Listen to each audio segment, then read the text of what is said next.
Hello everybody, this is Chick Wilfong, and I know Pancho Villa. If you're interested in any of my apparel, just go to www.chickwilfong.com and click on the store. People are always asking me for jokes or stories, and I've got one about a trip I took last spring. I had to go to Vegas. I don't do a lot of stand-up shows, but I do a lot of conventions. I go when I speak at them, or I'll do an hour, or I'll do a 30-minute, do some comedy, do some speaking, that type of thing.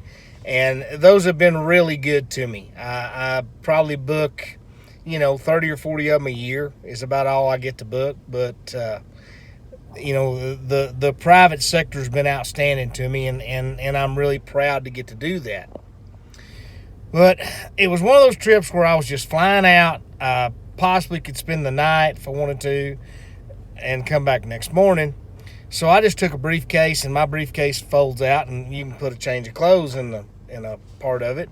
So I just took a change of clothes just in case I needed to spend the night. Well, got done. It was like a 5 in the afternoon deal. Got done at 6:30 by the time I visited and had a beer or whatever with all those guys. And so I go to catch a flight back. And when I go to catch my flight, a lot of times I'll do this at Vegas. I was going to DFW. They said, if you'll accept a later flight or accept a flight that's got a detour to it, a connection somewhere, well, we'll give you a $1,000 voucher through American. So I took the deal. I do it a lot of times. You never know when you're going to need that voucher. And the connecting flight was through Cincinnati. Well, I had a 2-hour layover in Cincinnati. No problem to me. I'm sure there's a hotel bar somewhere, So I go and I sit down. And I sit down beside this fella that was a really cool guy. We sit there and we get to talking, and he was from Chicago. And I said, man, Chicago? He said, yeah. I said, you're not from the suburbs? He said, oh, no. I said, I'm inner city my whole life. Really? Yeah.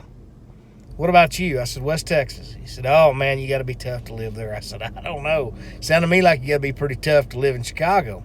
He said, no, it ain't that bad. He said, what do you do in Texas? I said, well, we ranch a little, and I trade a few cows, trade a little equipment, but my main living comes from construction. And then, I've got some horses, and we rope some, all that kind of stuff. Take hold of a few mugging yearlings during the year.